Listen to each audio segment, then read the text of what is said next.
Welcome back to the Old Photo Vault channel. The Wall They Chose, Ohio, 1978. It was meant to be a harmless picture, taken after school in the bedroom they shared before anyone thought to question it. Linda stood to the left, confident, one hand pressed into her hip. Carol leaned closer, adjusting her blouse. Both of them framed by a wall crowded with magazine faces carefully taped in place. They had chosen that wall on purpose. It made the room feel full, lively, watched over. When the photo was developed, the girls noticed nothing at first. Years later, Carol did. The faces behind them seemed less decorative, their eyes unevenly aligned, some looking past the girls instead of outward. One figure appeared twice, though she was certain she had only taped it once. Linda died young, unexpectedly. Carol keeps the photo in a drawer now, because each time she looks, the wall feels more complete, and she does not. The Extra Patient. Field Hospital, Northern France, 1916. The photograph was taken on a quiet afternoon when the ward smelled of boiled linens and carbolic soap. Nurse Eleanor stood straight beneath the window, hands folded, while the men arranged themselves carefully. One seated stiffly, two perched on iron bed frames, another lying down and smiling despite the bandages. They were proud of how orderly it looked, how calm they all appeared. When the print was developed weeks later, Eleanor noticed the blur first. Behind the seated soldier, near the window's pale light, a shape lingered where no bed had been. It resembled a man sitting upright, hands folded exactly like the others, his face faint but attentive. She counted the patients again, then the staff. The numbers never changed. Still, each time she studied the photograph, the figure seemed clearer, as if recovering. Eleanor eventually understood. Not everyone who stayed in that ward had ever been admitted or discharged. The one who didn't step away. Rural Pennsylvania, 1924. They gathered quietly at the bend in the road, hats still on, voices kept low out of habit. The car lay crooked in the ditch, its front crushed, one wheel sunk into the mud as if it had tried to keep going without permission. Someone had fetched a camera, because accidents were still rare enough to feel important, something to be recorded and explained later. In the photograph, the men stand back at a respectful distance. They look careful, almost polite. What draws the eye is the figure near the trees on the left. Blurred, upright, slightly turned toward the wreck. He appears out of step with the rest, as if he arrived too early or never left. The driver was found nearby, alive but shaken. He said over and over that someone had waved him on just before the turn. No one admitted to being there. The photograph keeps its silence, except for the man who never stepped aside. The mark he never scrubbed away. Appalachian Workshop, 1933. Earl sat outside the shed every afternoon, working the same block of wood down to a smooth, patient shape. He liked the quiet there, the scrape of the blade, the smell of sap, the steady certainty of his hands. His overalls were stained from years of use, stiff with dust and sweat, but he refused to replace them. They fit him the way habits do. When the photograph was taken, Earl didn't look up. He was focused on the tool, on keeping the edge true. It was only later that his wife noticed something pale on his sleeve, just below the shoulder seam. A small face, faint but formed, pressed into the fabric as if seen through fogged glass. She asked whose it was. Earl said nothing. He only pulled the sleeve down and went back to work. After that, no matter how often the overalls were washed, the mark remained, watching, waiting, exactly where his arm bent inward toward his chest. The Third Break, Rail Yard, West Virginia, 1942. They sat on the stacked beams the way men always did during breaks, shoulders loose, lunch long gone. Thomas leaned forward, rolling his sleeve, while Henry grinned at the camera, his lamp tilted just enough to look careless. Behind them, the cars waited, patient and heavy, as if listening. The photograph was meant to remember an ordinary moment. It wasn't until years later, after Thomas left the yard for good, that Henry noticed the trouble. On Thomas's pant leg, just above the knee, a small face showed through the dark fabric, pale and round, watching. It looked too clear to be a stain, too intent to be a trick of shadow. Henry tried to recall who had stood there that day, who might have leaned too close. He remembered only this. Thomas had said the yard felt crowded lately, even when it was quiet. After the photo surfaced, Henry understood. Some men never clock out. The seat that stayed warm, suburban living room, Ohio, 1965. The picture was taken in early March, the kind of evening when the house felt sealed tight against the cold. Margaret sat sideways in the chair, laughing, while her brother Daniel leaned into her arms, his injured foot still wrapped and propped carefully off the floor. The lamp glowed softly, the curtains drawn, everything arranged the way it always was. When the photograph came back, Margaret noticed the faint shape near the curtain first. A face, narrow and pale, hovered just above Daniel's shoulder, its expression calm, almost patient. She assumed it was a reflection or a flaw in the film. The room had mirrors, after all. Later, after Daniel moved out and the chair was given away, Margaret realized something else. In every photo taken in that room afterward, the space beside the lamp looked crowded, as if someone had just risen. The chair, she remembered, always felt warm, long after no one was sitting there. The rock that remembered. Blue Ridge Mountains, North Carolina, 1947. It was a Sunday outing. Nothing more than a pause between chores. Helen climbed the rocks in her good shoes and laughed when she reached the top.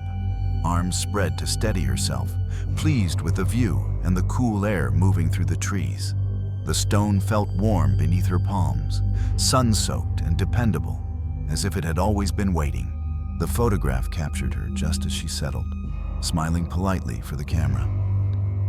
Later, when the print was passed around the family, someone noticed a darker shape below her, where the rock dipped and curved. At first, it looked like shadow or damp stone. Then a face emerged, soft, blurred, pressed into the rock as if rising through it. Helen said the cliff had felt strange that day, almost crowded. Years later, hikers still stop there. Some say the stone holds its warmth long after sunset, as though someone else is still leaning back, resting exactly where she once stood, the one who learned her face. Boarding house bedroom, Massachusetts. 1909. Clara sat straight at the small dressing table each morning, smoothing her hair and checking the fit of her collar before lessons. The mirror had belonged to the house long before she arrived, its frame worn smooth by other hands, other pauses. She liked it because it made her look calm, even when she wasn't. The photograph was taken to send home, proof she was well and properly settled.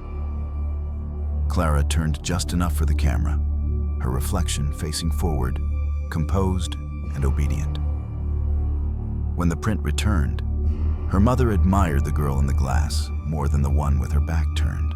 Behind the reflection, faintly, another woman appeared, older, watching, her face aligned almost perfectly with Clara's own. Clara said nothing when asked. She had already noticed that some mornings the mirror remembered her expression before she made it, and held it there, waiting for her to catch up, the fare that was already paid. London Street, England, 1896. The carriage waited where it always did. Wheels damp from the morning mist, the horse patient and familiar with the route.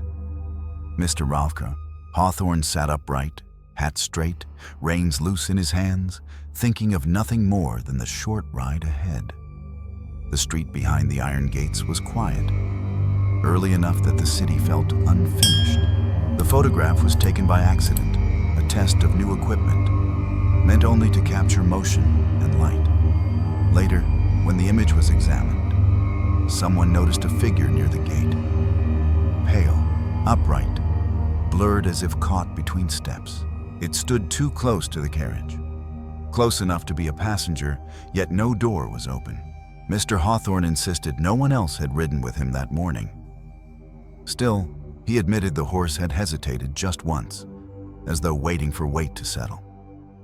After that day, the carriage always felt heavier leaving that corner, no matter how empty it looked. The chair that learned to wait. Family living room, Illinois, 1974. The house had been emptied carefully, one room at a time, until only the living room remained.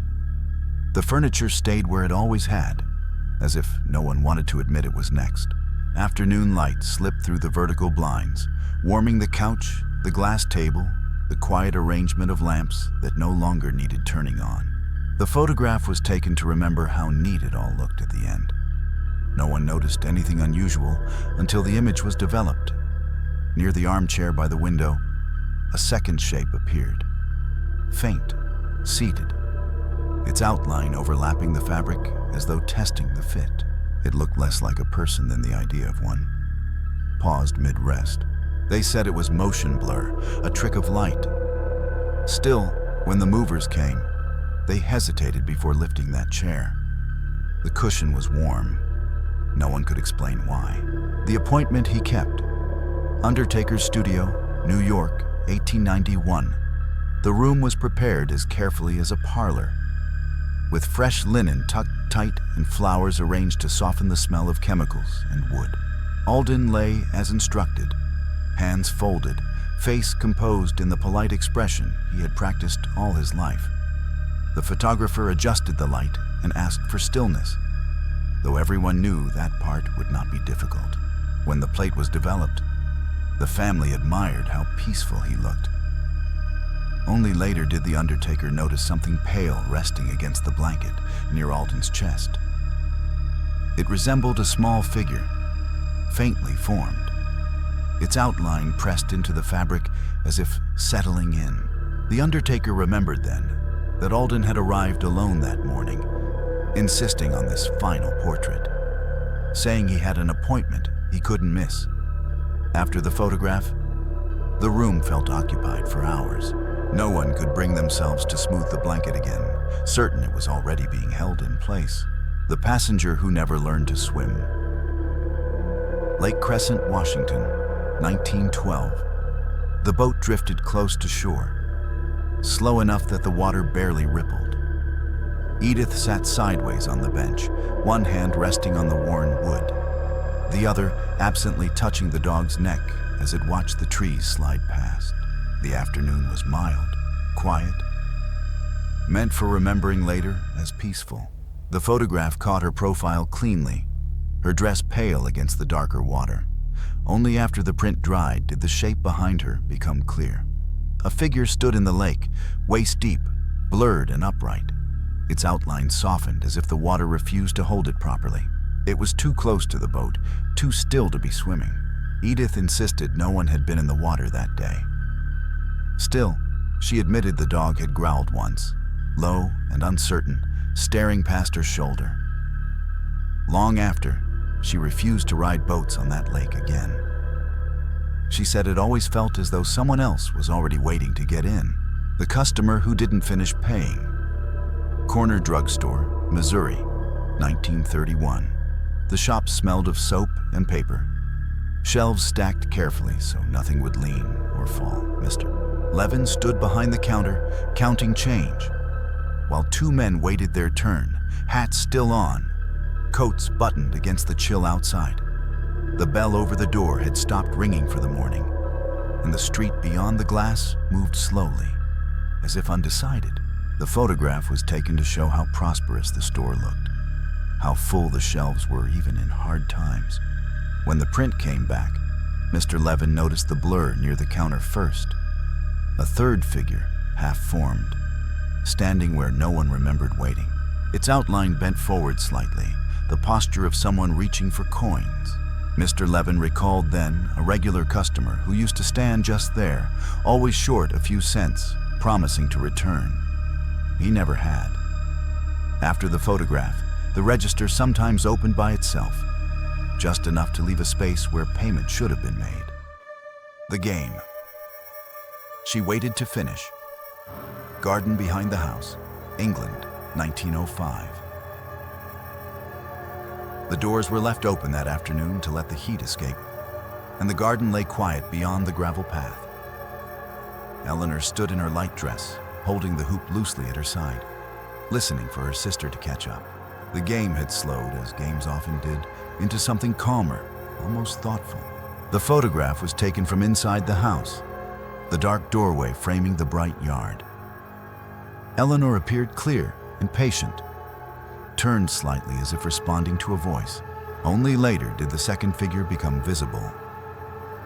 A smaller shape in front of her, pale and unfinished, its outline barely holding together. It stood at the height her sister had once been. Their mother insisted it was a flaw in the exposure. Eleanor said nothing. She remembered waiting there a long time that day, the hoop growing heavy in her hand, certain the game wasn't over yet. Even after they were called inside, she felt as though someone was still standing in the garden, expecting her to come back and take her turn. The fence. She never crossed. Countryside outside Richmond, Virginia, 1903. It was meant to be a playful photograph, taken during a slow afternoon walk when the fields were quiet and the air smelled of leaves. Clara leaned on the fence, one gloved hand resting against her cheek, balancing carefully so her skirt wouldn't catch on the wire. She laughed at the thought of climbing over, then decided not to bother. There was no hurry. When the photograph was developed, her pose looked unchanged, calm and composed. But just beyond the fence, to the right, a pale figure stood among the trees. It was thin, unfinished, as though the camera had not quite decided to keep it. The shape appeared to be watching Clara, waiting for her to step down. Clara later said she felt strangely relieved she hadn't crossed that fence. Years after she was gone, neighbors claimed the path beyond it always felt watched, as if someone was still standing there, paused forever on the other side, waiting for her to follow. The companion she didn't bring. Portrait Studio, Vermont, 1864. The studio was quiet, thick with the smell of metal and polish. Martha sat exactly as instructed, one gloved hand resting on the small table, her back straight with the discipline of habit. She had dressed carefully for the occasion, smoothing her collar and fixing her gaze on a point just beyond the lens, determined to look respectable, complete. The photographer remembered her clearly because she arrived alone. No family, no escort, no one waiting outside. Yet when the plate was developed, something else appeared. Just behind Martha's shoulder, faint but deliberate, was the shape of a small bird, perched as if it belonged there, its head tilted toward her, patient, familiar. Martha said nothing when she received the photograph. She only touched the spot gently, as if checking it hadn't flown off. Years later, the studio ledger noted something odd. Martha had paid for 2 sittings that day, though only one person was ever seen entering the room. The wall that learned their names. Teen bedroom, California, 1958. The bed had been made neatly for once, the blankets smoothed so the springs wouldn't creak when they shifted. Joan and Ruth sat close together, legs folded, smiling in the careful way girls did when they wanted to look older than they felt. The walls were covered in photographs torn from magazines, faces pinned up like quiet company, watching over everything. The picture was meant to remember an ordinary afternoon, nothing more than a shared room and shared secrets. When the print came back, Joan noticed the shadow first. Behind them, between the posters, a taller shape leaned forward, its outline darker than the rest of the wall. It had no clear face, only the suggestion of shoulders and a head, as if it had learned how to stand by copying the pictures around it. Ruth said it was just lighting. Years later, when the posters were taken down, the wall beneath them was warmer than the rest, and Joan could have sworn it still remembered where everyone had been looking. The gate that stayed open. Country Estate Garden, France, 1921. The photograph was taken just before tea, when the light softened and the hedges held their shape. Madeleine stood in the open gate, one hand resting on the ironwork, her dress arranged carefully so the ruffles would fall as they should. She had stepped outside only to check the path, expecting guests who were already late. The picture shows her calm, composed, waiting. What draws the eye later is the pale shape beside the hedge, low and narrow, as if someone were standing just out of frame and had not quite agreed to be seen. It presses close to the gate, blurred where leaves should be. Madeleine said no one else was there. Still, she remembered pausing longer than necessary, held by the feeling that leaving the gate open mattered. After that summer, the gate was always found ajar at dusk, even when the garden was empty, as if someone was still deciding whether to come through or stay behind. The seat no one ordered. Café Bar, Southern France, 1926. The cafe was busiest just after noon, when the light came in wide and pale through the tall windows. Glasses were lined neatly behind the bar, and the bartender moved with the quiet confidence of repetition. A woman in a cloche hat sat sideways on her stool, ankles crossed, waiting for her drink, while the men behind her spoke softly, as if the room required it. The photograph was taken to show how modern the place had become, how comfortably people lingered now. Later, when it was printed, the staff noticed something unsettling. Between two stools, just behind the woman's skirt, there was the faint outline of another figure, seated low, its shape incomplete, as though it had not finished deciding how to sit. No glass stood before it. The bartender swore no one had been there. Still, he admitted that one chair was always slightly warm, even after closing, as if a customer had stepped away briefly and expected to return. Before we end, take one last look, not at the people, but at the spaces between them. If a photo made you pause or feel watched, tell me which one in the comments. Do you think these are just accidents of time or something left behind? Like, subscribe, and stay with the channel. There are more quiet mysteries waiting.